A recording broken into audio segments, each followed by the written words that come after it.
Des garçons sans abri ont sauvé la fille d'un moteur des mains d'un kidnappeur. Ce qu'ont fait ensuite les Hells Angels a choqué toute la ville. Liam n'avait pas mangé depuis 2 jours. Son estomac était vide. Non seulement à cause de la faim, mais aussi à cause d'une profonde et douloureuse solitude, celle d'avoir été oublié par le monde. Il était assis derrière le chantier métallurgique abandonné.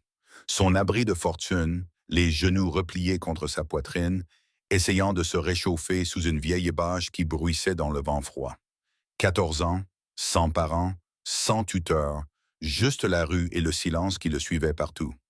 Mais tout allait changer dans les heures qui suivaient, d'une manière que personne dans la ville n'oublierait jamais. Car un enfant dont personne ne se souciait était sur le point de sauver une vie qui comptait pour tout le monde. Avant de continuer, où vous trouvez-vous en ce moment? Indiquez votre pays ou votre ville dans les commentaires ci-dessous. Et si vous êtes nouveau ici, n'oubliez pas de vous abonner, car cette histoire ne fait que commencer. Liam étira ses jambes et se leva en époussetant son jean usé. Les portes de la casse métallique claquèrent derrière lui alors qu'il sortait dans la ruelle, espérant trouver aujourd'hui suffisamment de ferraille à échanger contre un sandwich. Le monde se réveillait, le grondement des camions, les oiseaux qui se réveillaient dans les arbres, les travailleurs qui se rendaient à leur travail. Une vie normale, celle que Liam observait de l'extérieur. Il enfonça ses mains plus profondément dans ses poches et marcha la tête baissée lorsqu'il se figea. Un bruit, au début trop faible pour être compris, puis plus clair. Un cri étouffé, aigu, paniqué. Le cri d'un enfant. Le cœur de Liam se mit à battre fort. Il tourna la tête, essayant de trouver la direction. Un autre cri, plus fort. Il courut.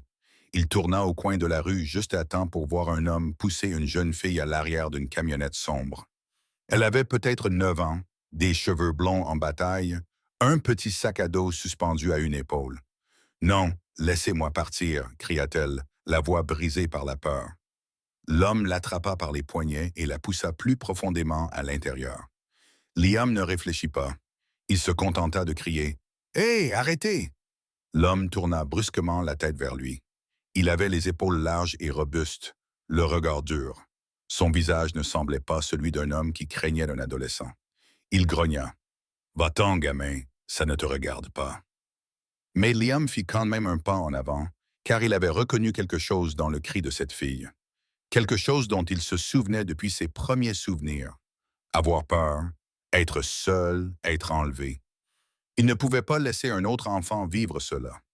L'homme sortit un couteau à cran d'arrêt, un éclat de métal, tranchant, sérieux. Liam retint son souffle, mais il ne s'enfuit pas. Il ramassa la chose la plus proche qu'il pouvait attraper, un tuyau en acier rouillé qui traînait par terre. Ses mains tremblaient, son cœur battait à toute rompre, mais il leva quand même le tuyau.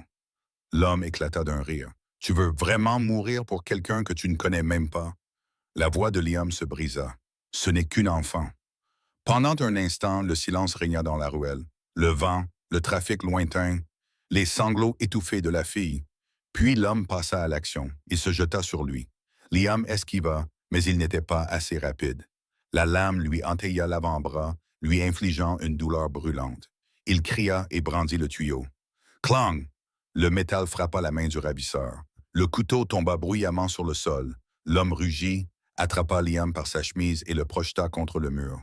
Liam vit des étoiles. Le monde devint flou, mais il ne lâcha pas le tuyau. Il frappa à nouveau, juste assez pour faire reculer l'homme d'un pas. Assez longtemps pour que la fille crie « À l'aide !» Assez longtemps pour que Liam hurle « Cours !» Elle sauta hors du van et sprinta vers la rue. Le ravisseur se retourna. Liam le plaqua par derrière, lui gagnant 2 secondes supplémentaires. 2 secondes qui changèrent tout. Des pneus crissèrent au bout de la ruelle. Quelqu'un avait entendu les cris.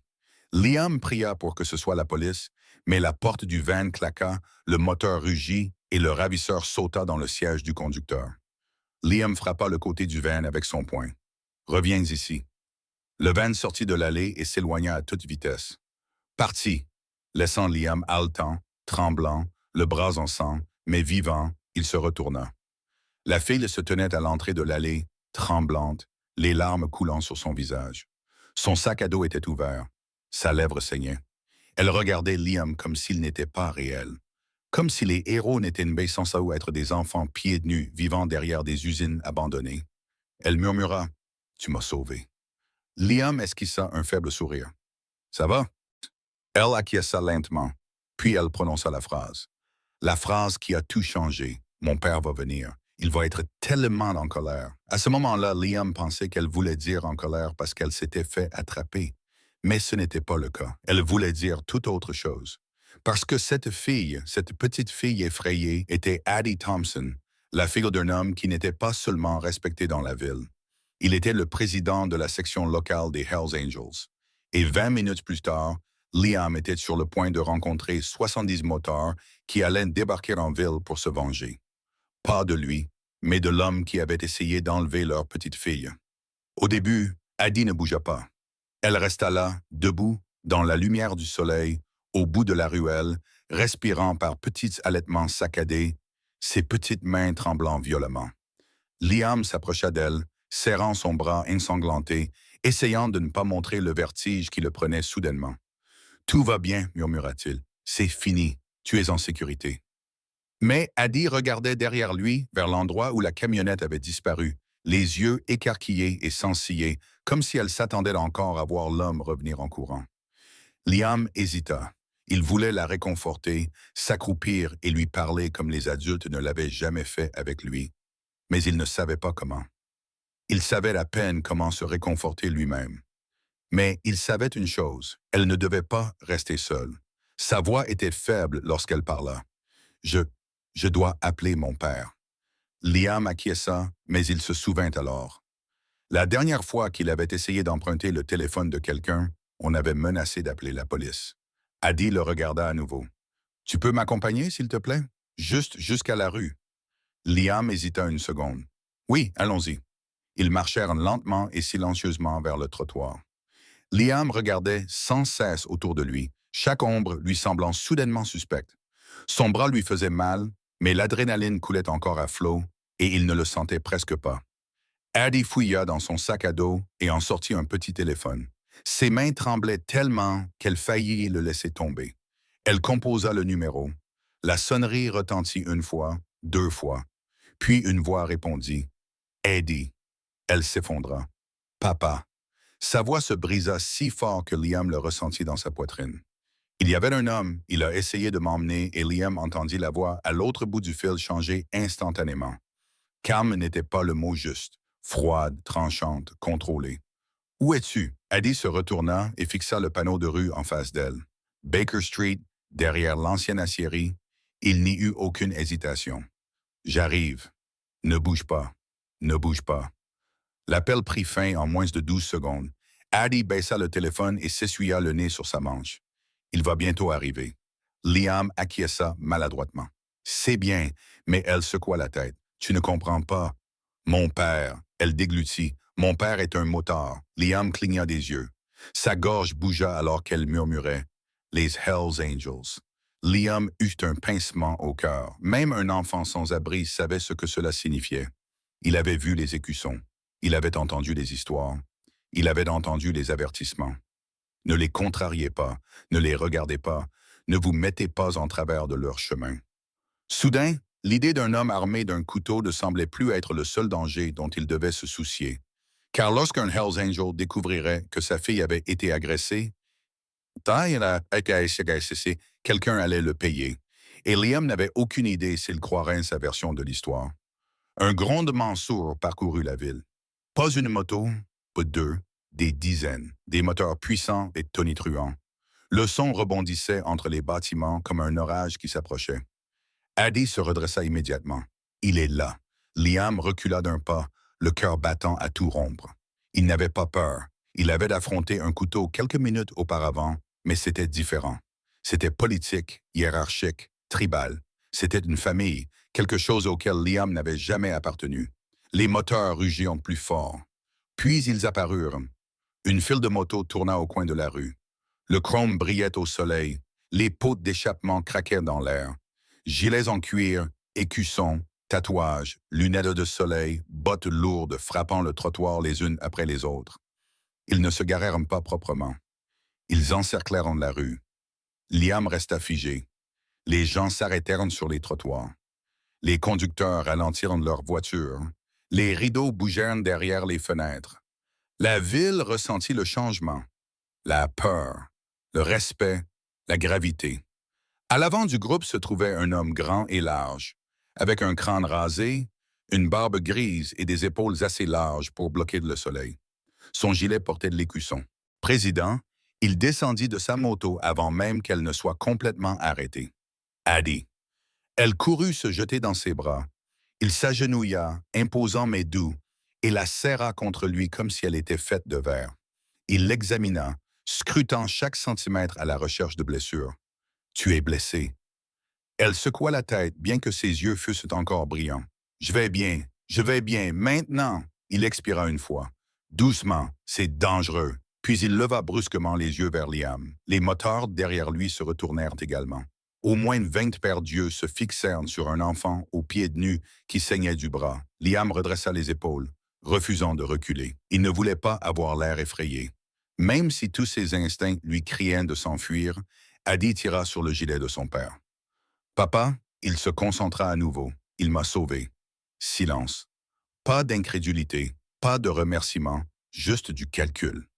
Le président se leva lentement et marcha vers Liam, ses bottes frappant le trottoir avec force et détermination. Liam se tenait droit, non pas parce qu'il n'avait pas peur, mais parce que Addie le regardait. L'homme s'arrêta à quelques centimètres de lui. Il était si proche que Liam pouvait sentir l'odeur du cuir, de l'huile de moteur et de la route. Non, Liam, pas de nom de famille, comme l'homme s'y attendait. Les yeux du président balayèrent la coupure sanglante. Qui a fait ça? Addie répondit avant que Liam n'ait le temps de le faire. Il avait un couteau. Il m'a poussé dans une camionnette. Liam l'a arrêté. Le président baissa à nouveau les yeux vers Liam. Tu t'es attaqué à un homme adulte avec un couteau et tu n'as pas fui. Liam ne détourna pas le regard. Elle était seule. Ce n'était pas de la bravade, c'était simplement la vérité. Le président le fixa longuement en silence. Puis il hocha une fois la tête. Un moteur derrière lui explosa de colère. « On va trouver ce type et le mettre en pièces. » Le président leva un doigt. Le moteur se tut instantanément. Cet homme n'avait pas besoin de crier. Il commandait et regarda à nouveau Addie. « Tu as vu son visage? » Elle acquiesça. Des tatouages sur les mains, une veste noire, les cheveux courts, et elle frissonna. Il sentait la cigarette et la bière. Un moteur derrière eux fit craquer ses doigts. « C'est Morrow », murmura quelqu'un. Le président ne réagit pas extérieurement, mais quelque chose derrière ses yeux s'assombrit. « Faites entrer tout le monde. » Nous partons à sa recherche. Les motos rugirent à nouveau. Les gens fermèrent leurs fenêtres. Les oiseaux se turent. Addie vit son père se diriger vers sa moto et attrapa à nouveau son gilet. « Attendez, vous ne pouvez pas le laisser ici. » Le président regarda Liam. Le garçon se tenait seul, ensanglanté, les vêtements déchirés, la faim visible sur son visage, mais toujours debout. La voix d'Addie se brisa. « Il m'a aidé. Nous devons l'aider aussi. » Le président la regarda, puis regarda Liam. Puis il prit une décision qui allait tout changer. Il tendit sa main massive et dit « Viens avec nous.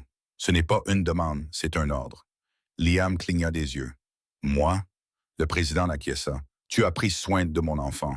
Maintenant, nous prenons soin de toi. » Derrière lui, le moteur vrombit. La chasse allait commencer et Liam montait à l'arrière d'une moto des Hells Angels. Liam n'avait jamais été aussi près d'une moto de sa vie, sans parler d'être entouré de dizaines d'entre elles, leur moteur grondant comme le tonnerre sous un ciel sombre. Il resta figé, ne sachant même pas s'il avait le droit d'en toucher une. Il n'appartenait pas à ce monde. Il n'avait sa place nulle part. Le père d'Addie, le président du chapitre, fit un signe de tête vers sa moto. Liam déglutit. « Je n'ai jamais monté de moto. C'est comme monter à cheval. » Un grand moteur tatoué derrière lui grogna. « Sauf que si tu tombes, tu auras besoin d'une pelle, pas d'un médecin. » Un rire rauque parcourut le groupe. Ce n'était pas méchant, juste de l'humour de moteur. Addie s'avança, la voix douce. « Ça va aller. Tu seras avec mon père. » Liam la regarda, puis regarda la moto. Elle était massive, chromée, noire, puissante. Une machine qui semblait n'obéir qu'à ceux qui pouvaient dompter les tempêtes. Liam acquiesça et grimpa derrière le président, agrippant la selle comme si sa vie en dépendait. C'était un peu le cas. Le président se retourna une seule fois. Tiens-toi au poignet, pas moi. Si je tombe, tu ne veux pas me suivre. Liam acquiesça à nouveau. Hull se martelait si fort qu'il pouvait l'entendre dans ses oreilles. Les moteurs vrombissaient. Eddie et quelques membres resteraient au clubhouse pour des raisons de sécurité. Tous les autres partaient à la chasse. Ils se mirent en route. Pas vite au début, mais avec une précision qui montrait que ce n'était pas la première fois qu'un groupe d'hommes partait à la recherche de sang. Les gens garaient leurs voitures sur le trottoir dès qu'ils les voyaient. Non pas parce qu'ils avaient peur, mais parce qu'ils savaient. Quand les Hells Angels se déplaçaient ainsi, c'est qu'il y avait un problème et que quelqu'un allait le payer. Le président cria par-dessus le rugissement des moteurs. Bloc avant. 3 moteurs pris dans la tête, signaux manuels précis, entraînés.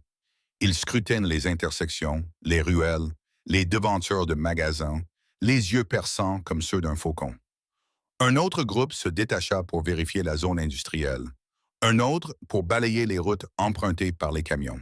Le président parlait à voix basse, juste assez fort pour que Liam puisse l'entendre. Il ne va pas abandonner le van en ville. Les hommes comme lui cherchent des routes sans témoins.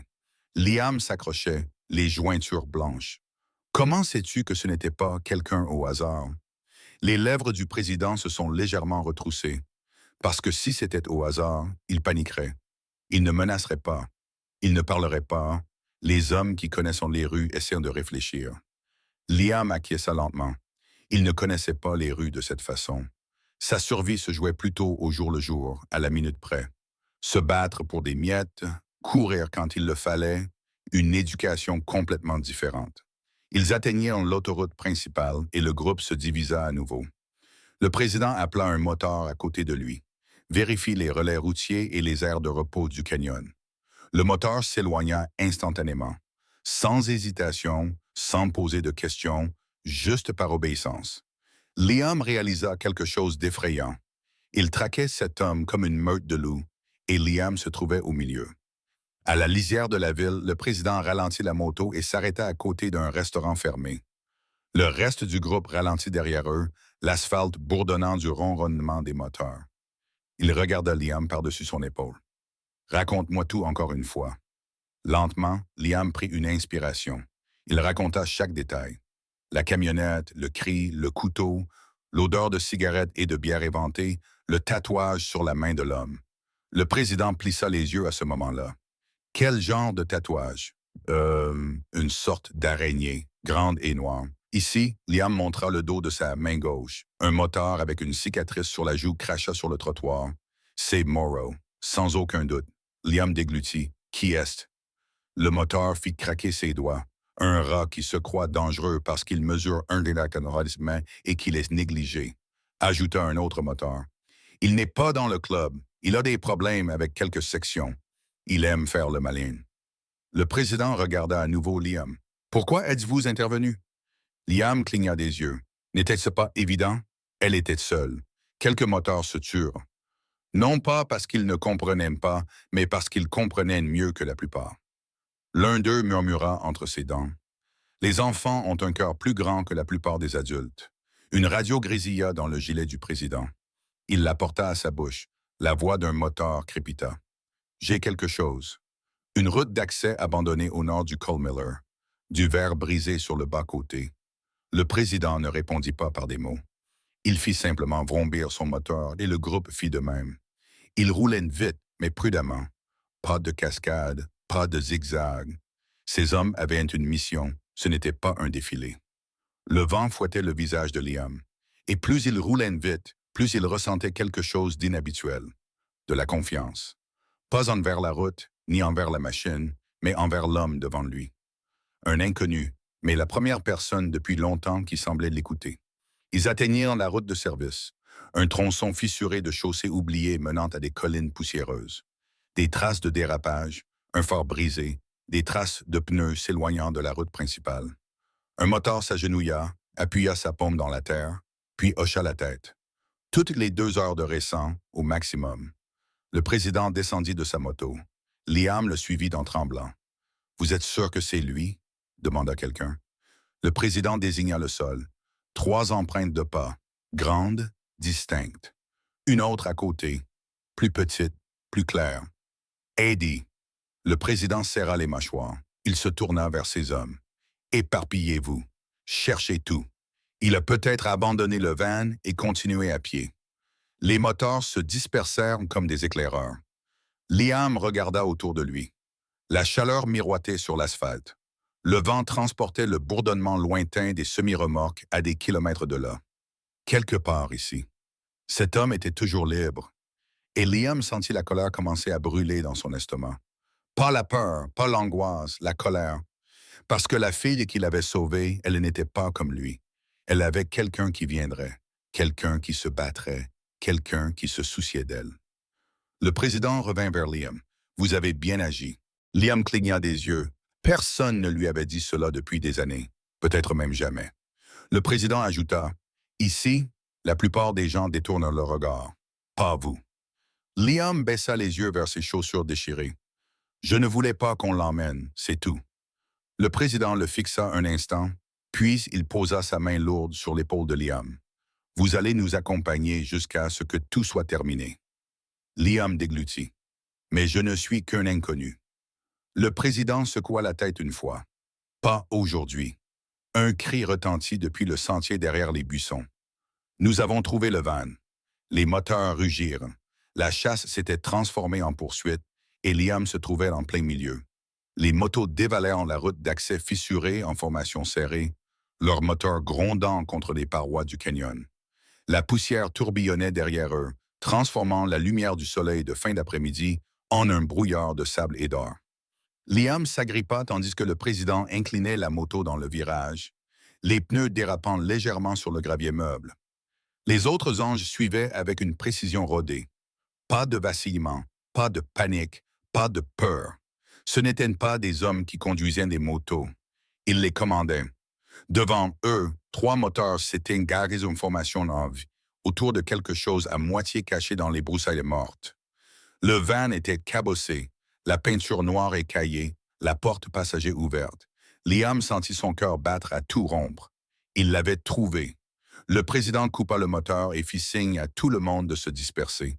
En quelques secondes, les anges fouillaient les environs. Certains vérifiaient des traces, d'autres faisaient le tour du van, un autre cherchait des empreintes dans la poussière. Le président s'approcha du véhicule et Liam le suivit lentement, encore tremblant sous l'effet de l'adrénaline.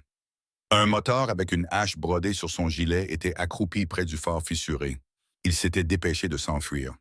Le verre continuait de crépiter sous l'effet de la chaleur. Un autre moteur parlait depuis l'intérieur du van. Aucun signe de la gamine. Elle n'était pas restée longtemps ici. Liam sentit une vague de soulagement le submerger. Au moins, Addie n'avait pas été retenu dans cet endroit. Le président vérifia l'arrière. Des plaques d'immatriculation? Hatchet secoua la tête. Gratté. Du travail d'amateur, un autre moteur riconna. C'est demain, bête comme un sac de clés. Le président tourna la tête. Ne sous-estime pas les idiots. Les idiots sont dangereux. Il se redressa et cria au groupe. Il partit à pied, en éventail, pour fouiller les lieux. Les anges se mirent en mouvement, rapides, silencieux, efficaces. Pas de cris, pas de chaos, pas de désorganisation. Ces hommes avaient déjà recherché des personnes auparavant. Liam se tenait près de la porte ouverte du van, regardant à l'intérieur. Un rouleau de ruban adhésif, un chiffon graisseux, une canette de bière écrasée. Chaque objet lui nouait l'estomac. Il imaginait Addie seule dans ce van, effrayée, impuissante. Un flash de mémoire le transperça. Une version plus jeune de lui-même pleurant à l'arrière d'une voiture dont il ne voulait plus jamais se souvenir. Il déglutit péniblement. Le président le remarqua. « Ça va? » Liam acquiesça, bien que sa voix ne fût pas stable. « Je vais bien. » Le président n'insista pas. Les hommes qui vivaient dans l'ombre pouvaient reconnaître ceux qui avaient connu la même situation. Un cri déchira l'air, des empreintes. Tous les moteurs se précipitèrent vers la voie. Liam se dépêcha de suivre le président, martelant le sol de ses pas. Une parcelle de terre sableuse à l'ombre d'un arbuste montrait des empreintes profondes et lourdes menant vers la crête rocheuse. Mais à côté, il y avait d'autres choses. Des empreintes plus petites, des pas plus courts. Quelqu'un avait couru. Liam plissa les yeux. Il n'était pas seul. Le président scruta les traces, puis il emmena quelqu'un pour les cacher. peut-être un témoin, peut-être un moyen de pression. La poitrine de Liam se serra. Un autre enfant, c'était possible. Il ne s'agissait plus seulement d'Adi. L'homme était peut-être déjà à la recherche d'une autre victime. Le président saisit de sa radio. À toutes les unités, changement de priorité. Il s'agit désormais d'une situation de double vie. Nous le traquons sans relâche. Nous le traquons rapidement. Des parasites. Puis des voix de moteurs confirmèrent la nouvelle de tout sport. Les Hells Angels étaient désormais à sa poursuite. Un moteur au crâne rasé s'agenouilla et toucha le prince. Il enfonça profondément son talon. Lourd. Il porte un poids, peut-être 20 kilos du poids. Le président serra les mâchoires. Il a un enfant. Liam sentit le monde basculer. Son pouce s'accéléra. Il se souvint à quel point Addie avait l'air terrifiée. Et elle avait eu de l'aide. Qui que soit ce nouvel enfant, il était seul, traîné sur une crête par un prédateur. Traîné sur une crête, personne ne venait à son secours. Sauf maintenant, une armée de moteurs. Ils commencèrent à gravir la colline rocheuse, leurs bottes martelant le gravier crissant sous leurs lourdes semelles. Liam se précipita à leur suite, essayant de suivre le rythme. Des cailloux glissaient sous ses baskets usées. Hatchet lui cria « Ralentis ta respiration, petit. Les parcours en montée vont te tuer les poumons si tu te précipites. » Liam s'adapta, se concentrant sur un rythme régulier. Le président l'observait du coin de l'œil. « Tu as déjà gravi pire, n'est-ce pas? » Liam ne répondit pas. Il n'avait pas besoin de le faire. Un homme qui vit sans murs apprend à se déplacer différemment dans le monde. Ils atteignirent un belvédère sur la crête. En contrebas, de l'autre côté, se trouvait un vieux tunnel de drainage. En béton, moussu et sombre. Des empreintes fraîches menaient directement à l'ouverture. Hatchet serra les dents. C'est un point d'étranglement. Il n'y a qu'une seule entrée et une seule sortie. Parfait pour un ravisseur, dangereux pour quiconque le suit. Le président fit un signe silencieux. 2 moteurs se placèrent à gauche, 2 autres à droite, 2 autres contournèrent la crête. Liam les regarda avec admiration. Ils encerclaient l'homme. Il n'avait jamais vu une telle organisation, même chez les policiers. Le président se tourna vers Liam. « Reste derrière moi. »« Mais je peux être derrière moi. » Le président répéta d'une voix basse mais ferme. « Je ne perdrai pas un autre enfant aujourd'hui, un autre. » Le mot resta suspendu dans l'air. Il ne réagissait pas seulement avec la colère d'un moteur. Il réagissait avec ses souvenirs, sa douleur, son histoire. Liam se demanda quelle histoire se cachait derrière ce mot, mais ce n'était pas le moment de poser la question. Les moteurs se dirigèrent vers l'entrée du tunnel, ralentirent le pas et sortirent leurs armes. Pas des pistolets, pas encore.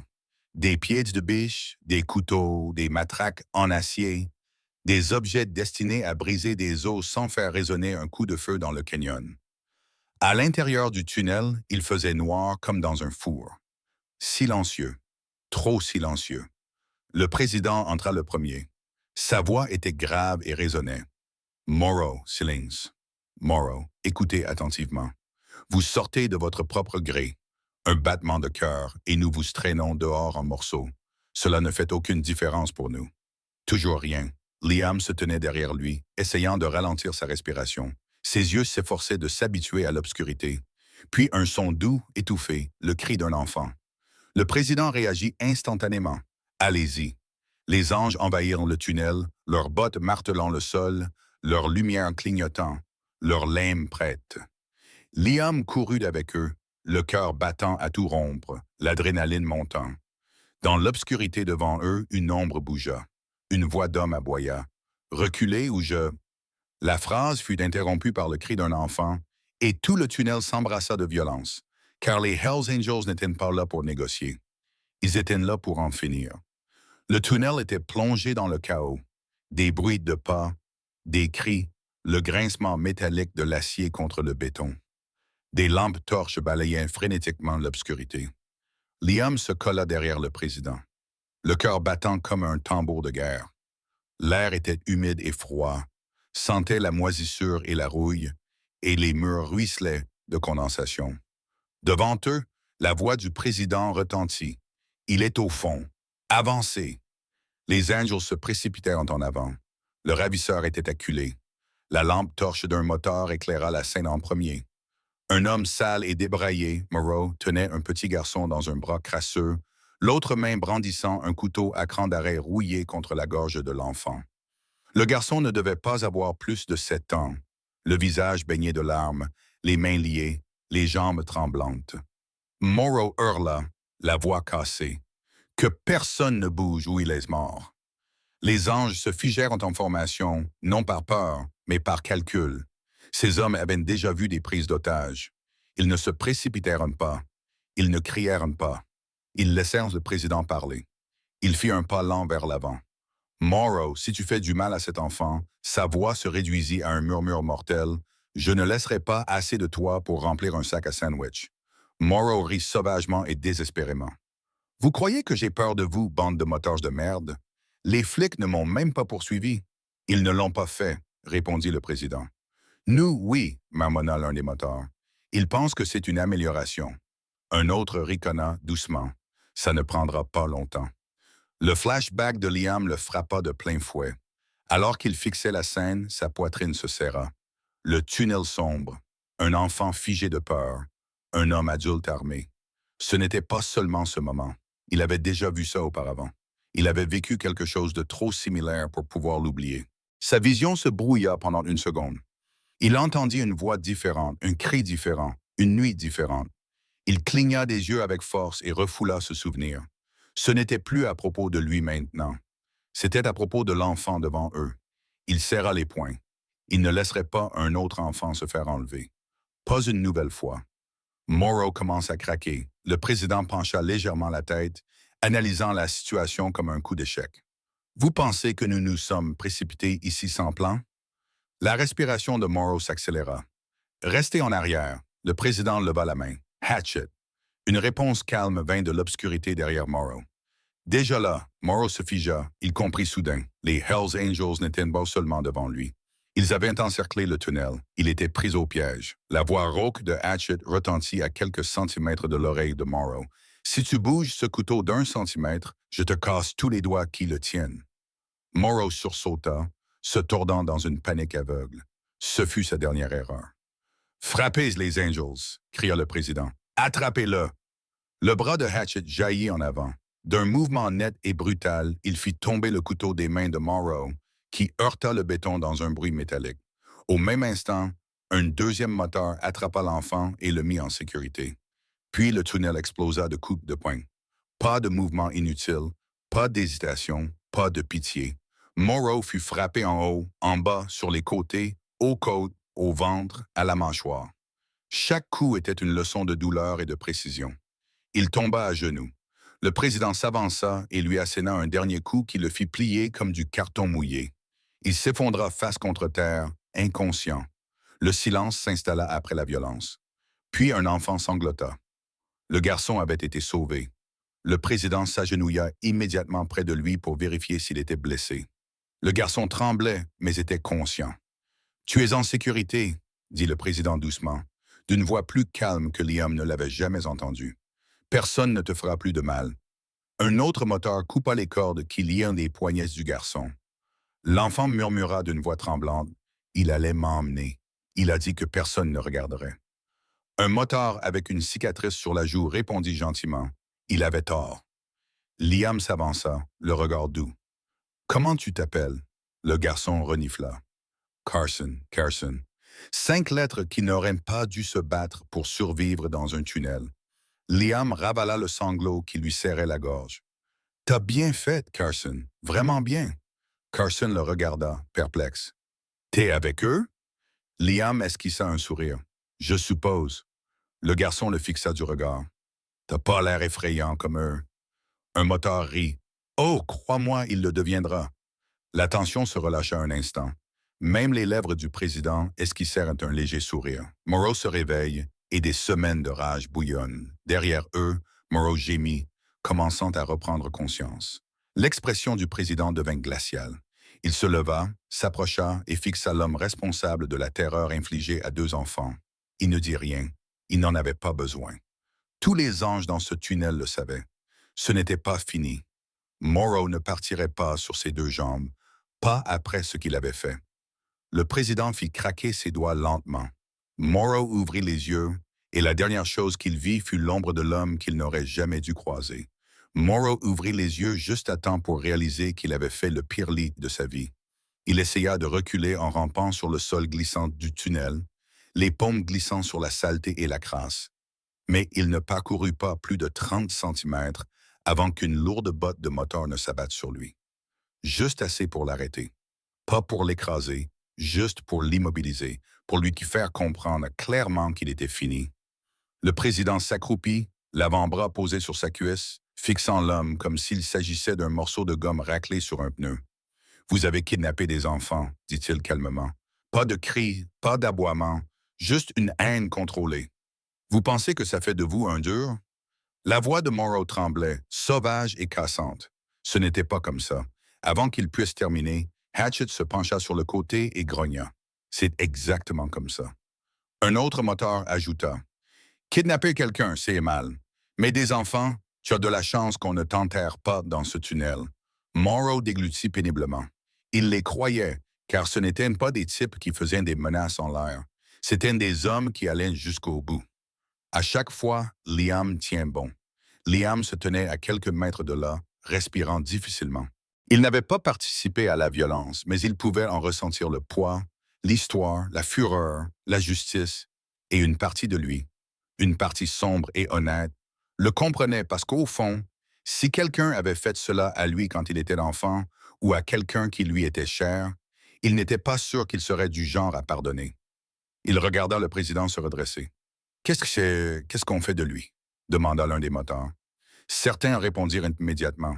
« On lui casse les jambes, on le jette dans la rivière, on le laisse ici, enchaîné au mur, jusqu'à ce que quelqu'un le trouve. » Tout cela fut dit avec le plus grand sérieux, parce que ce n'était pas un gang, c'était un code et quelqu'un l'avait enfreint. Liam s'avança. Puis Liam fit quelque chose qu'il n'avait même pas prévu. Il s'interposa entre Morrow et le président. Pas de manière agressive, juste assez pour être vu. Les motards se raidirent. Le président plissa légèrement les yeux. « Qu'est-ce que tu fais, Liam? » Liam déglutit. Sa voix tremblait, mais il parla quand même. « Il mérite de payer. » « Je comprends. » Mais il fit un signe de tête en direction de Carson, qui était réconforté par deux anges de l'autre côté du tunnel. « Ce gamin a besoin de plus que de vengeance en ce moment. » Un silence lent s'installa dans le tunnel. Un motard marmonna. « Il n'a pas tort. » Un autre grogna. « Le gamin a raison. » Le président soutint le regard de Liam, le visage impassible. Puis il expira lentement. « Très bien. » Il baissa les yeux vers Morrow. « Mais tu vas aller en prison, et tu ferais mieux de prier pour que quelqu'un t'aide avant nous. » Morrow gémit. Un moteur se pencha et murmura à l'oreille de Morrow. « Ils ne le feront pas. Ils s'en iront. » Deux anges attrapèrent Morrow par les bras et le traînèrent à travers le tunnel comme un sac poubelle. Carson regardait, les yeux écarquillés et silencieux. Liam s'accroupit devant lui. « Ça va? » Carson acquiesça d'un signe de tête, d'une voix faible. « Tu m'as sauvé. » Liam secoua la tête. « Ce sont eux qui m'ont sauvé. » Carson le regarda à nouveau, étudiant son visage. « Non, c'est toi qui es venu me chercher en premier. » Liam se figea un instant, la gorge serrée. Cette fois, il ne lutta pas contre l'émotion. « Oui, murmura-t-il, quelqu'un m'a dit un jour que personne ne mérite d'être seul. » Carson acquiesça et s'essuya le nez avec sa manche. Liam se leva et se tourna vers le président qui observait la scène sans expression. « Et maintenant? » demanda Liam. Le président fit un signe de tête vers la sortie du tunnel. « Maintenant, nous montons à la surface et espérons que personne ne se mettra en travers de notre chemin. » Un problème nous attendait dans nos hauts. Elles atteignirent l'échelle menant à la lumière du jour, mais juste au moment où le premier moteur commençait à grimper, le bruit les frappa. « Moteur, portière de voiture, radio, uniforme » murmura quelqu'un. « Oh, bon sang » grogna un autre moteur. « On dirait que Morrow a appelé les flics avant qu'on l'attrape. » Le président serra les mâchoires. Au-dessus d'eux, des voix étouffées leur parvenaient. Périmètre sécurisé, armes prêtes, un ordre d'attente. Ce n'était pas un comité d'accueil. C'était une confrontation inévitable. Le cœur de Liam battait à tout rompre. Qu'est-ce qu'on fait? Le président se frotta la barbe, réfléchissant rapidement. Nous montons lentement. Pas de mouvement brusque, et personne ne leur crie dessus sans mon autorisation. Hatchet ricana. Eh bien, ça va être difficile. Ils remontent à la surface, un par un.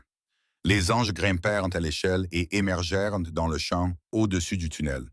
Liam suivit juste derrière le président. Et dès que sa tête dépassa la surface, il se figea, car devant eux se trouvaient 12 voitures de police, des dizaines d'agents armés, des gilets SWAT, des projecteurs, des caméras, des journalistes et, tout devant, le maire. Le même maire qui était passé aux informations 2 nuits auparavant, promettant de régler le problème des motards une fois pour toutes. Liam murmura entre ses dents. « Oh, ça sent mauvais. » Le président s'avança, les bras croisés. Le maire souriait comme un homme posant pour la une des journaux. « eh bien, dit-il d'un air suffisant, les Hells Angels sortant d'un trou. « Comme c'est approprié, marmonna Hatchet. Dis-moi, patron, je le remettrai dans un trou. » Le président l'ignora et regarda le maire droit dans les yeux. « Nous venons de sauver un enfant kidnappé. » Le maire ne s'y a même pas. « C'est votre version? C'est la vérité. » Le maire se tourna vers les caméras. « Et c'est exactement pour cela, cria-t-il en pointant du doigt de manière théâtrale, que cette ville a besoin d'un leadership policier plus fort. Des criminels se comportent en héros, tandis que le système judiciaire ferroviaire est sapé. » Halètement, chuchotement, flash. Liam regardait, stupéfait. Il savait que la corruption était mauvaise, mais il ne s'attendait pas à ce que quelqu'un renverse la situation aussi rapidement. Carson jeta un coup d'œil derrière un moteur, petit et effrayé. Liam murmura. « Ils essaient d'enterrer la vérité. » Le président acquiesça d'un signe de tête. « Nous ne laisserons pas cela se produire. » Il s'avança, pencha légèrement la tête et dit d'une voix froide et calme. « Monsieur le maire, vous avez choisi le mauvais jour pour mentir. » Le maire se tenait au centre, le menton levé, la poitrine bombée, toutes les caméras braquées sur lui. Pour lui, ce n'était pas une scène de crime. C'était une scène de théâtre qu'il avait l'intention de dominer. Mais le président ne reculait pas. Pas ce soir. Pas après ce qu'il venait de faire pour sauver un enfant de l'enfer. Il s'avança vers le maire, lentement, d'un pas assuré, ses bottes broyant le gravier. Un capitaine de police s'interposa instinctivement entre eux, la main posée sur son étui. Le président ne s'y a même pas. « Détendez-vous, dit-il calmement. Si j'avais voulu lui faire du mal, j'aurais envoyé quelqu'un d'autre. » Des murmures parcoururent les rangs des policiers. Le sourire du maire vacilla un instant.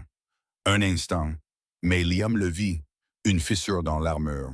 Les caméras tournaient, les journalistes se penchèrent, les micros se tendirent.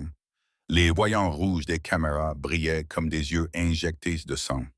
Un journaliste cria. « Monsieur le maire, les Hells Angels ont-ils interféré dans une enquête en cours? » Le maire saisit l'instant. « Oui, dit-il suffisamment fort pour que tous les micros le captent.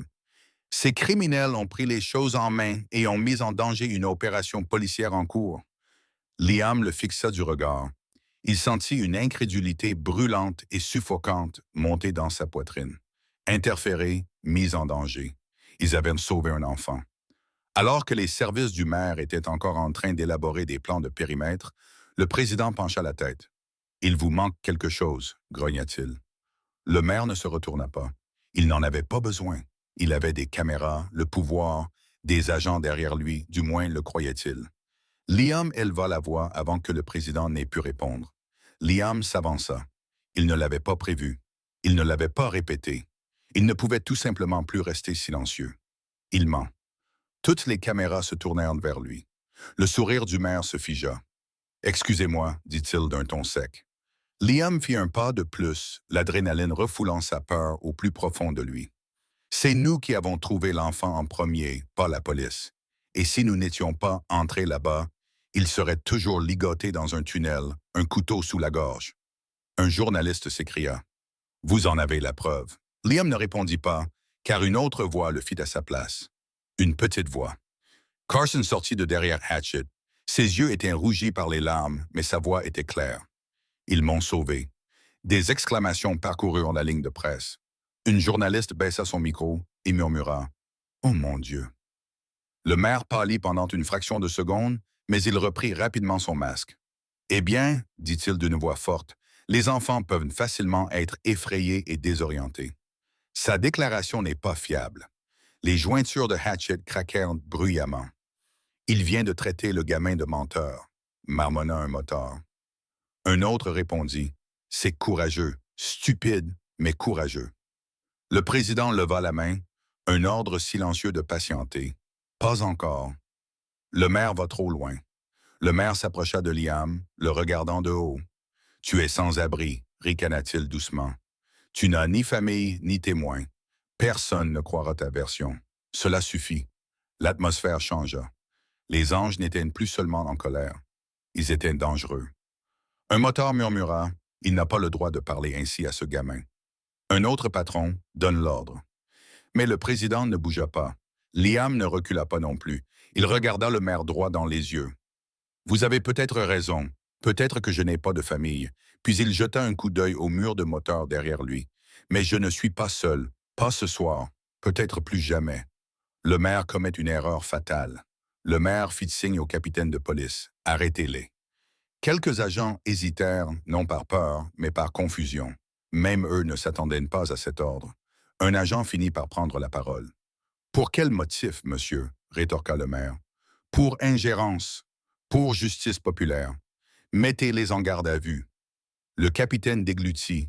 S'il s'en prenait aux anges ici, cela pourrait dégénérer en émeute. Puis il prononça la phrase qui figea tout le monde. « Monsieur est le kidnappeur. » Silence. Pas de journaliste. Pas de cri. Juste le vent dans l'herbe. Le maire cligna des yeux. Le kidnappeur. Le capitaine désigna les deux agents qui sortaient de Morrow du tunnel, les mains attachées derrière le dos, le visage meurtri et enflé. « Nous devons l'arrêter. » Le maire regarda les caméras. Il ne pouvait pas faire l'éloge des anges, ni politiquement, ni publiquement. Il tenta donc de jouer sur les deux tableaux.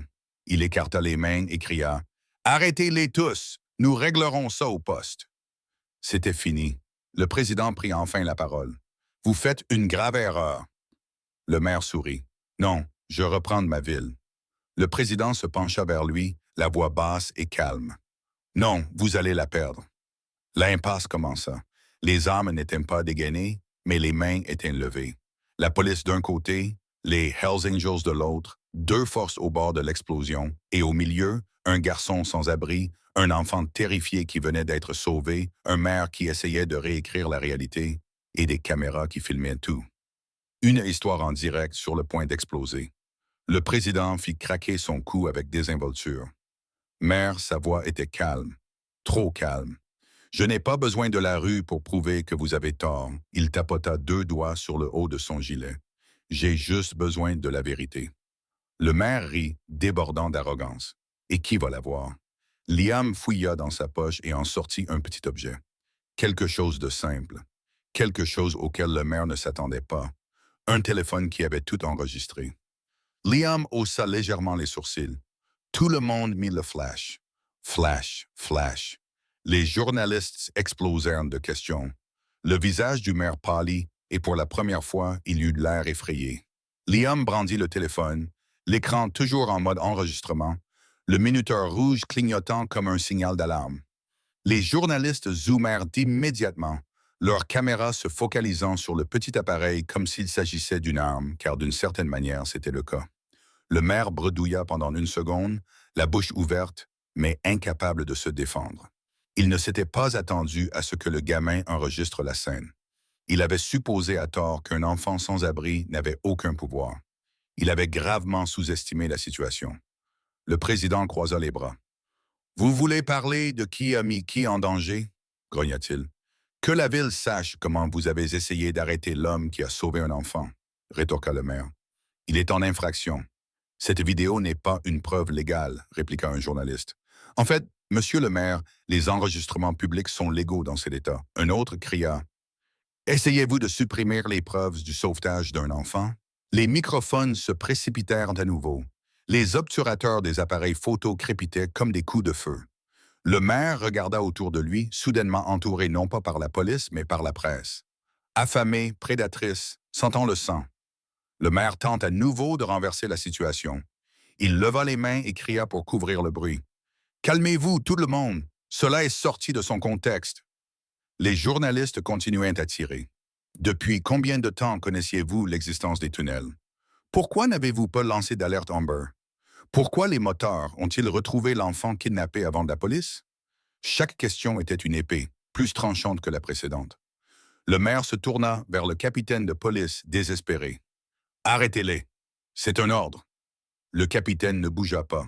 Au lieu de cela, il jeta un coup d'œil à Carson, qui tremblait encore, les yeux rougis, serrant toujours ses cordes, coupées et ses petites mains. Le capitaine expira par le nez, puis prononça les mots qui changèrent le cours de la nuit.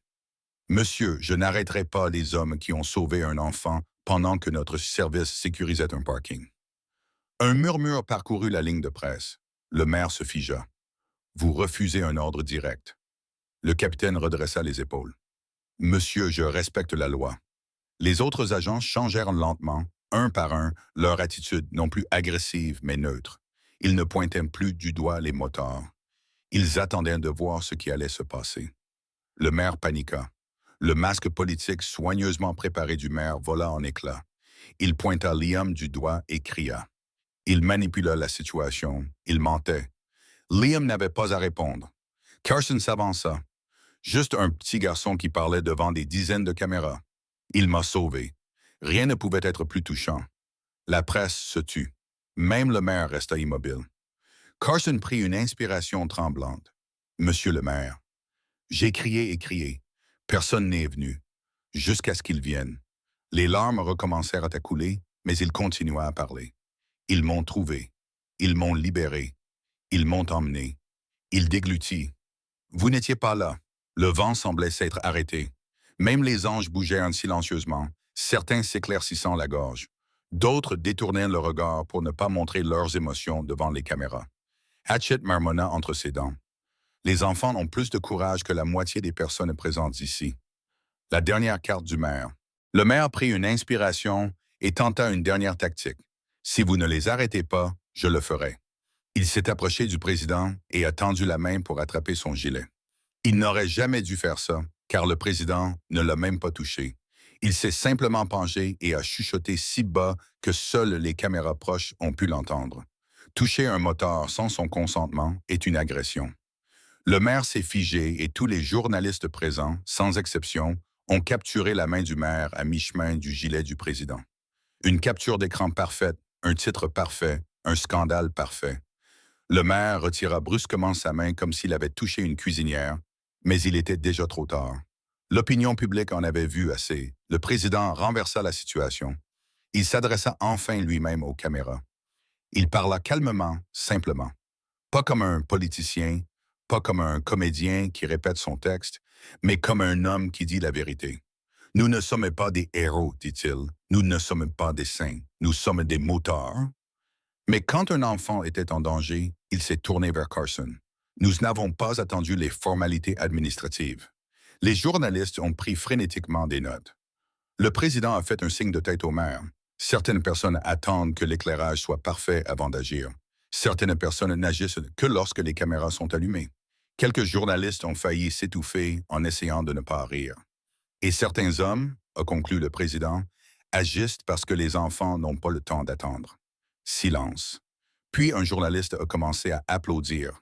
Puis un autre, et encore un autre. En quelques secondes, toute la presse applaudissait. Pas le maire, pas l'institution, les sauveteurs, les anges. Le maire est devenu rouge écarlate. Il a murmuré, les dents serrées. Vous le regretterez. Le président est souri. C'est un problème pour demain. Il a fait un signe de tête au motard qui tenait Morrow. Emmenez-le. Un officier s'est avancé. Cette fois, il n'hésita pas. Et il emmena le ravisseur. Pas les anges, pas Liam, pas la presse, juste le criminel. Le maire vit tout son récit s'effondrer. Juste devant lui, un moment de calme dans la tempête. Liam expira enfin. Ses jambes étaient faibles. Son cœur battait à tout rompre sous l'effet de l'adrénaline.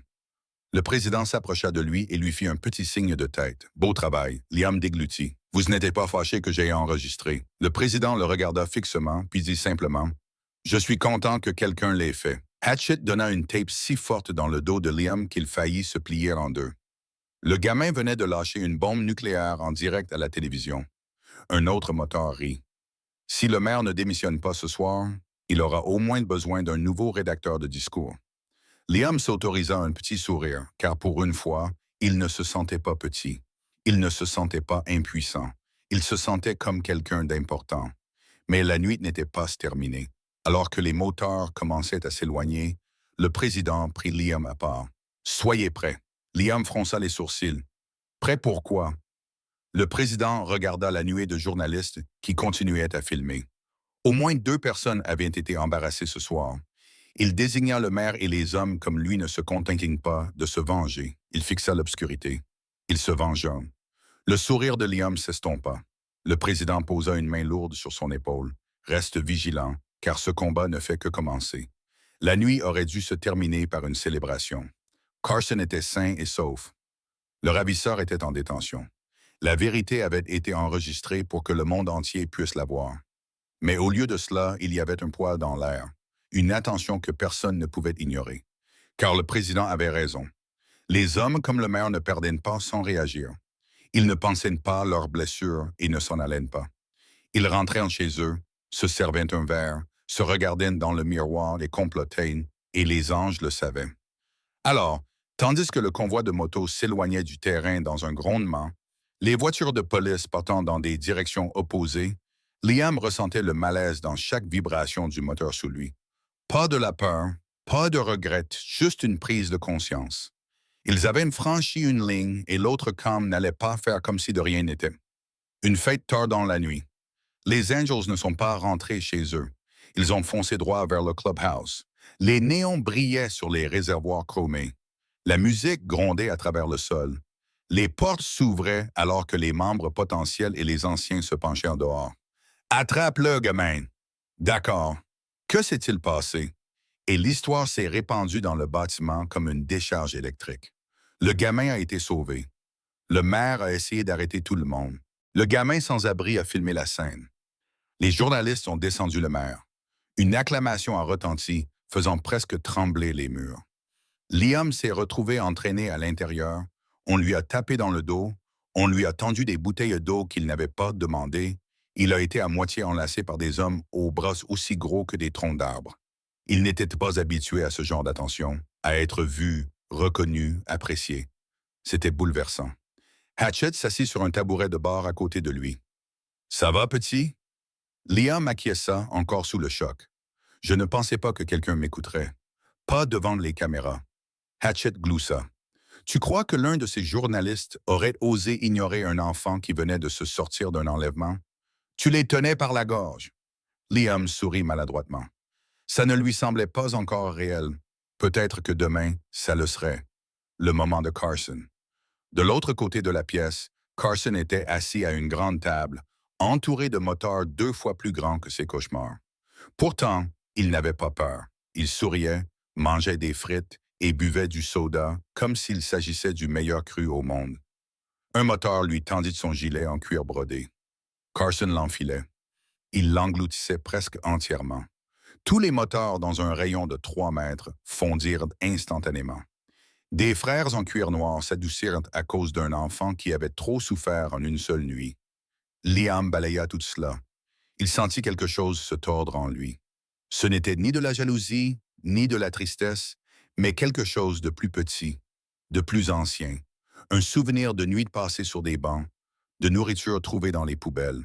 Personne ne s'agenouillant pour lui dire « Tu es en sécurité, tu es avec nous maintenant. » Il cligna des yeux et chassa cette pensée. Ce soir, il ne s'agissait pas de lui.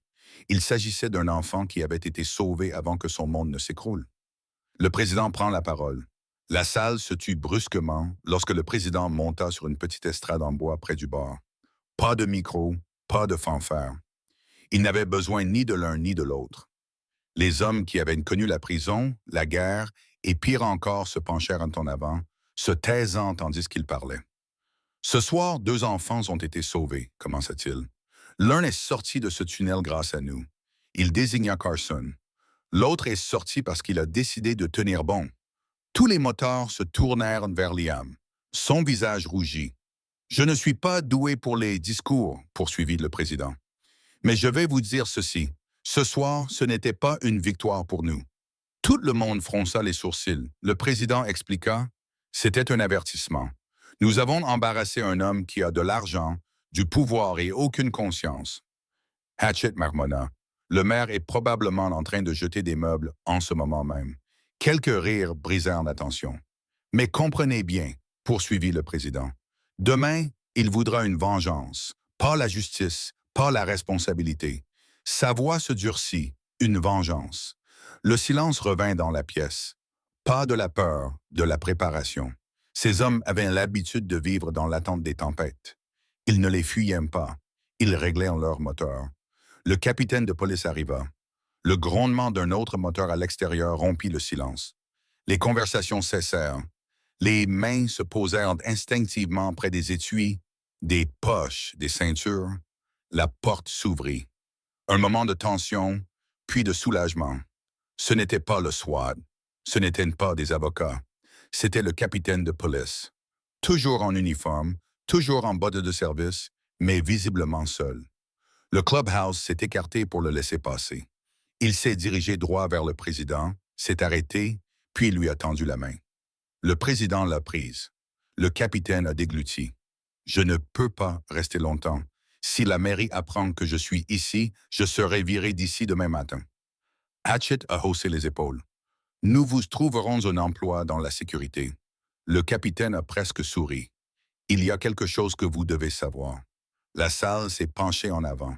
Le maire a déjà convoqué une réunion privée avec le conseil municipal. Vos noms ont été mentionnés, tout comme celui de Liam. Liam s'est raidi, le mien aussi. Le capitaine a hoché la tête. Il veut vous discréditer, vous faire passer pour instable, dangereux, membre d'un gang. Il engage une agence de relations publiques pour enterrer la vérité sous des gros titres sur l'ingérence des motards hors la loi. Patchet roula des yeux. Le type vient de voir Internet se retourner contre lui et il pense encore pouvoir lutter avec des communiqués de presse. Mais le capitaine n'avait pas fini. Il a également envoyé quelqu'un dans la cellule de Moreau. La pièce devint silencieuse. Liam eut un pincement au cœur. « Quelqu'un » murmura-t-il. Le capitaine acquiesça à nouveau. Deux types en costume. Pas de badge. Ils l'ont rencontré pendant 10 minutes. « Pourquoi » demanda Liam. Le capitaine hésita, puis répondit, pour changer le récit. Le président serra les mâchoires. Ils vont essayer de le retourner, de lui faire dire que nous l'avons agressé ou forcé à faire de faux aveux. Bingo. Le capitaine dit, si cela se produit, Carson devient un enfant confus, manipulé par des motards. Le maire redevient le champion de la loi. Un motard a frappé du poing sur la table. Ce salaud a kidnappé un enfant et personne ne l'a vu à part vous, répondit calmement le capitaine. Pas de caméra corporelle, pas d'image de la brigade, pas de présence policière. Liam se sentit mal. Tout ce qu'ils avaient fait, tout ce qu'ils avaient risqué pouvait être bouleversé par un simple communiqué de presse. Le président ne cria pas. Il ne jura pas. Il regarda lentement autour de lui et prononça une seule phrase.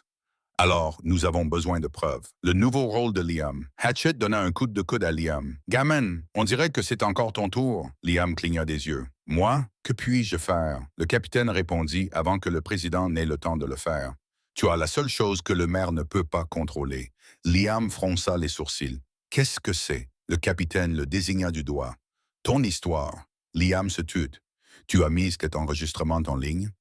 Liam acquiesça.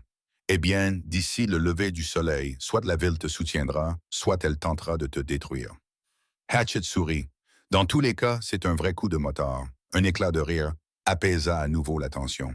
Mais Liam ne rit pas. Il savait que ce n'était pas une blague. Il avait enfin quelque chose à perdre. Le président posa une main sur son épaule. « Repose-toi. Demain, nous nous battrons différemment. » Liam acquiesça. Il se dirigea vers une petite pièce attenante où quelqu'un avait déjà installé des couvertures et un oreiller pour lui. Il s'arrêta sur le seuil et se retourna. Des dizaines d'hommes dangereux, bruyants, durs, le regardaient sans moquerie, sans agacement, mais avec respect. Il déglutit la voix douce. « Bonne nuit », lança Hatchett. « Hé, petit !» Liam se retourna. Hatchett leva une canette de soda. « Va dormir. Le maire est sur le point de nous offrir le combat du siècle. » Liam esquissa un sourire fatigué. « Je serai prêt. » Mais à l'extérieur du clubhouse, un moteur tournait au ralenti de l'autre côté de la rue. Les lumières étaient éteintes, les vitres fermées. À l'intérieur, une silhouette était assise, un téléphone à la main, prenant des photos floues à travers une vitre fissurée. Des motos, des écussons, des visages. Liam. Une autre photo, un autre angle, une autre balle numérique chargée pour les gros titres de demain.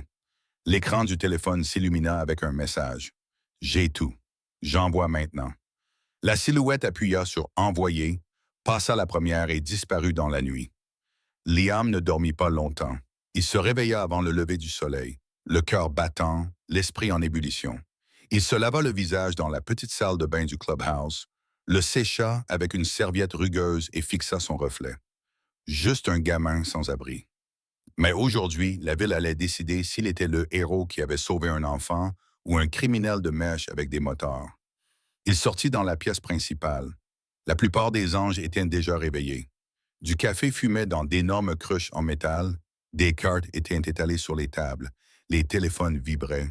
Hatchet lui fit signe de s'approcher. « Bonjour, petit. » « Tu fais le buzz. » Liam cligna des yeux. « Quoi? » Hatchet fit glisser une tablette sur la table. C'était là. Soutenez Liam. Hells Angel. Où était le maire? Des clips vidéo de journalistes étaient partout. Certains louaient son courage. D'autres demandaient « Le sauvetage d'un enfant a-t-il dû compter sur des hors-la-loi parce que le maire a mal géré l'affaire? » Les mains de Liam tremblaient. Le monde entier regardait. La première contre-attaque, mais ensuite un gros titre est apparu. En caractères gras. En première page d'un grand site d'information locale.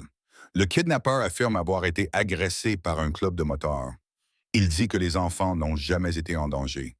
Liam pâlit. Hatchet frappa du poing sur la table. Ça n'a pas pris longtemps. Liam lut l'article. Les déclarations de l'avocat du suspect, payé par quelqu'un de riche, affirment évidemment que Carson était avec un ami de la famille. Les Hells Angels firent éruption violemment. Liam avait inventé cette histoire sous la houlette de son coach.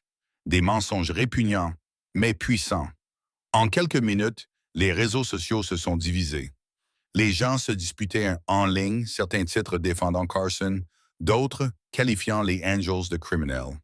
Le président est intervenu, calme comme toujours. C'est exactement ce à quoi nous nous attendions. Il a regardé Liam. Il était temps de passer à l'autre plan. La conférence de presse. Les Angels ne sont pas sortis en bande. Seuls 3 d'entre eux sont venus. Le président, Hatchet, Liam. Ils sont arrivés dans une camionnette noire au lieu de moto. Pas d'intimidation, pas de flash, juste du professionnalisme. Au centre-ville, les journalistes s'installaient déjà sur les marches du palais de justice, prêts pour la déclaration matinale du maire.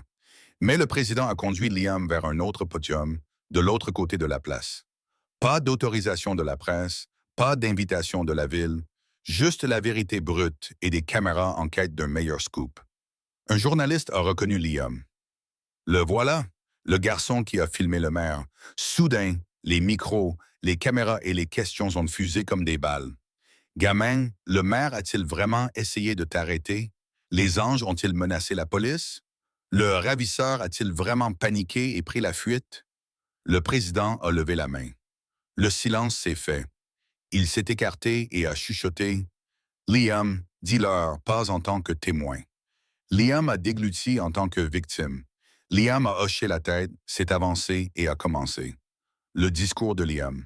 Sa voix n'était pas forte, mais elle portait « Je m'appelle Liam. Je n'ai pas de maison. Je dors où je peux. Personne n'écoute les enfants comme moi. » Cela suffit à glacer les journalistes en plein travail. Mais hier soir, Carson m'a fait confiance, et cela signifie quelque chose. Il leur a tout raconté. La fille en pleurs dans le champ, le ravisseur qui l'a attrapée, la poursuite dans le collecteur d'eau pluviale, Carson pris au piège, le maire essayant d'arrêter les mauvaises personnes. Et surtout, il ne s'est jamais glorifié. Il n'a pas agi comme un héros. Il a simplement dit la vérité. Mon enregistrement n'avait pas pour but d'embarrasser qui que ce soit. Il visait à sauver 2 enfants, car les adultes au pouvoir ne les écoutaient pas. Des dizaines de caméras ont capturé chaque mot. Les journalistes tapaient frénétiquement sur leur clavier. Même les policiers qui escortaient Carson à l'extérieur écoutaient en silence. Liam a conclu par Et si le maire pense qu'il peut me détruire pour ne pas paraître mauvais, qu'il essaye. J'ai été ignoré toute ma vie, mais pas aujourd'hui. La place a explosé. Les gens dans la rue ont applaudi. Les journalistes ont crié des questions complémentaires. Les téléphones à travers le pays ont vibré avec les nouveaux titres. Hatchet s'est penché. C'est ainsi, mon garçon, que naissent les légendes. La réaction du maire. De l'autre côté de la rue, à l'intérieur de la mairie, une télévision diffusait le discours. Le maire regardait, agrippant le bord de son bureau si fort que ses jointures blanchissaient. Ce gamin est en train de tout gâcher. Un conseiller intervint. Monsieur, l'opinion publique est largement de son côté. Bien sûr, rétorqua le maire. Il est jeune, sans domicile, fragile. Il est parfait pour les réseaux sociaux. Il se retourna brusquement. Trouvez-moi quelque chose, n'importe quoi. J'ai besoin d'un moyen de pression. Le conseiller déglutit. Nous avons peut-être quelque chose. Il glissa un dossier sur le bureau, des photos floues, prises la nuit dernière à travers un pare-brise, des anges, des motos, un clubhouse et Liam entrant à l'intérieur. Le conseiller tapota les photos. Si nous les présentons correctement, nous le dépeindrons comme un enfant manipulé par des adultes criminels. Pas crédible, ricana le maire. Bien, envoyez-les à la rédaction. La bombe va exploser en ligne. 5 minutes plus tard, toutes les alertes d'actualité retentirent en même temps. Des photos inédites montrent Liam entrant dans le clubhouse des motards après l'incident. Twitter explosa. La moitié des gens ont dit qu'il était en sécurité avec les gars qui avaient sauvé l'enfant. L'autre moitié a dit qu'il était manipulé. Même le nom de Liam n'était plus tout à fait positif dans les tendances. Hatchet a lu la mise à jour et a murmuré. Il sacrifie le gamin. Le président n'a pas bronché. Il a posé une main sur l'épaule de Liam. Alors nous leur donnons quelque chose qu'ils ne peuvent pas manipuler. Liam a froncé les sourcils. Qu'est-ce que c'est? Le président fit un signe de tête en direction des portes du tribunal. Carson va témoigner. Carson n'a pas été forcé de parler. Il a insisté. Sa mère était assise à côté de lui, terrifiée mais fière. Un petit micro a été réglé. Carson a pris une profonde inspiration. Et le garçon que tout le monde pensait trop traumatisé a regardé les caméras et a dit « Je veux raconter ce qui s'est passé. L'homme m'a attrapé. J'avais peur. Liam m'a sauvé. Silence. On aurait pu entendre une mouche voler. » Carson continua. Il a tenu la porte pour que je puisse sortir. Les motards m'ont aidé. Ils ne m'ont pas fait de mal. Ils n'ont pas fait de mal à l'homme. Sans eux, je ne serais plus là. Sa voix tremblait, mais il ne s'arrêta pas. Je me fiche de ce que dit le maire. Je sais qui m'a sauvé la vie, et ce n'était pas lui. Derrière le podium, le président chuchota à Hatchet. Eh bien, voilà la dernière pièce du puzzle de l'histoire du maire. Hatchet sourit. Ce gamin est doué, coupé à la crise à la mairie. Dans son bureau, le maire regardait l'émission, le témoignage de Carson. La vérité pure et inébranlable du seul témoin qu'aucune agence de relations publiques ne pouvait discréditer. Le maire s'effondra dans son fauteuil. La situation dégénérait. Son conseiller s'éclaircit la gorge. « Monsieur, on parle d'une enquête éthique de la ville, peut-être même d'une demande de démission. » Le maire fixait l'écran d'un regard vide. Il ne perdait plus seulement son récit. Il perdait son avenir. La scène se termine par un coup à la porte. Retour à l'extérieur. À la fin de la conférence de presse de Carson, une autre policière s'approcha des Angels. Une femme en uniforme à l'air sévère. Elle ne salua ni le président, ni Hatchet, ni Liam. Elle demanda simplement « Lequel d'entre vous a filmé le maire hier soir? » Liam leva lentement la main. « C'était moi. » Elle lui tendit une enveloppe officielle. Pour toi, Liam l'ouvrit.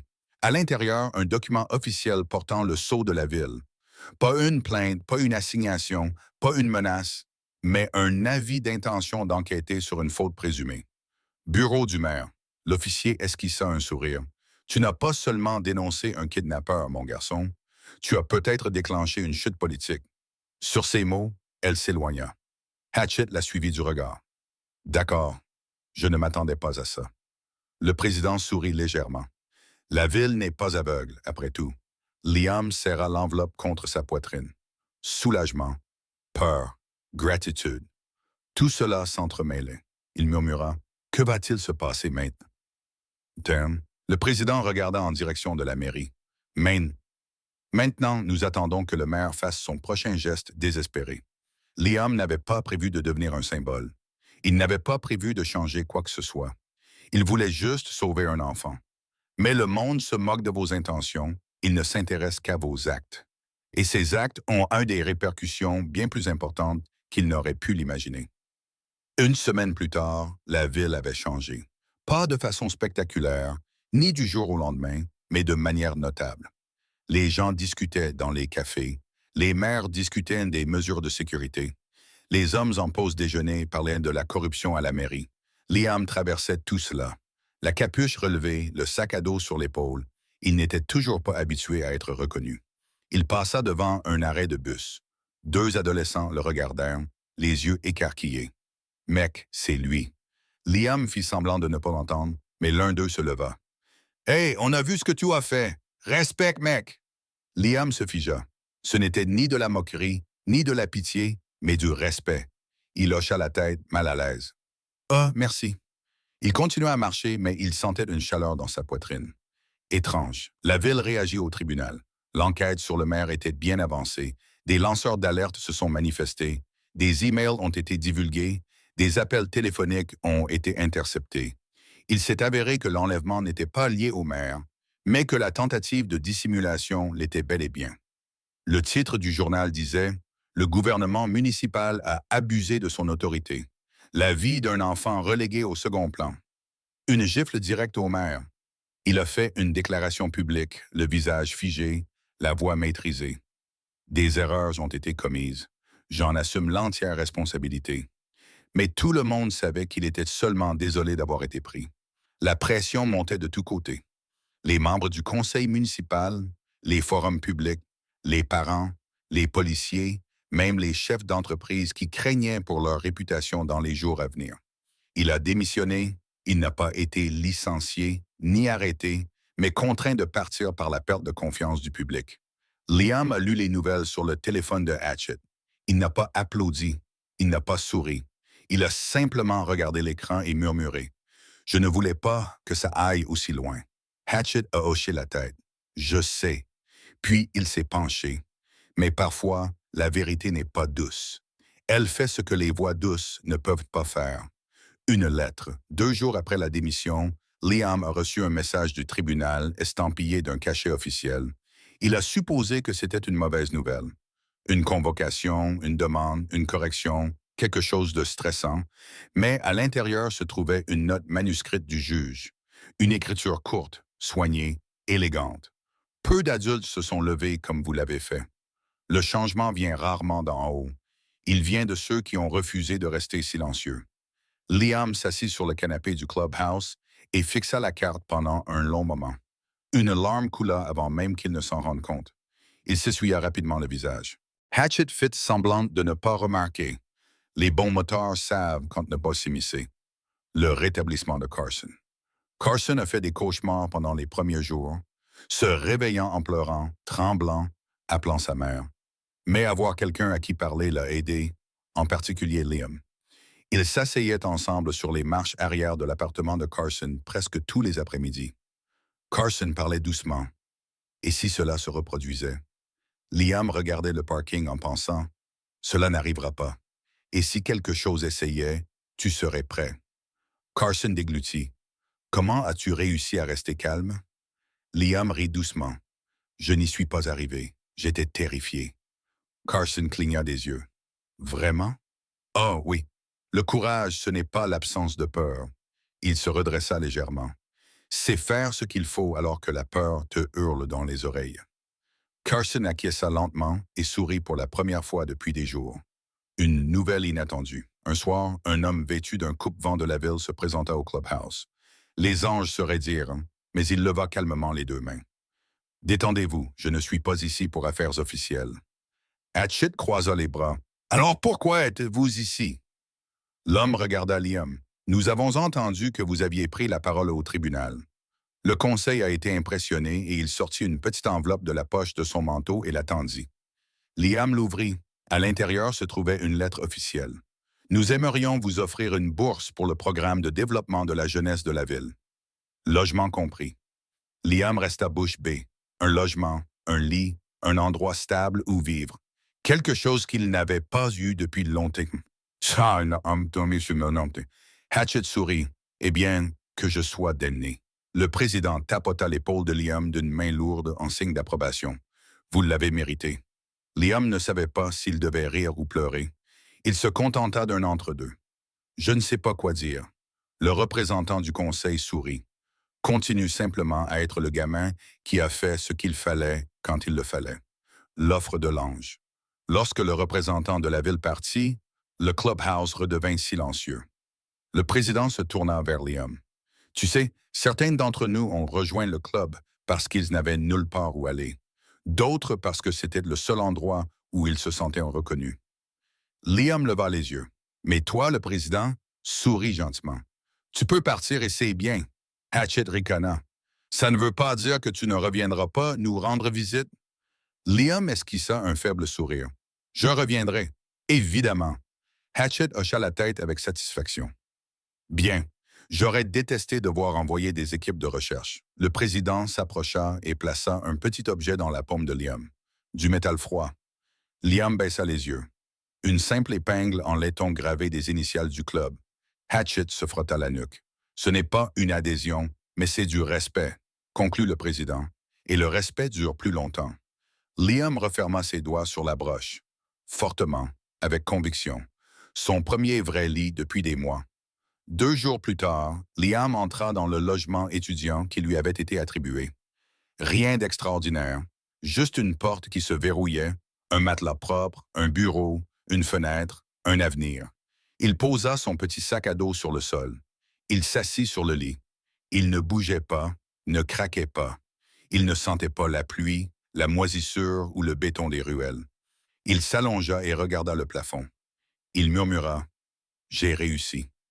Et pour la première fois depuis longtemps, il s'endormit sans crainte. Le message de Carson. Cette nuit-là, son téléphone vibra.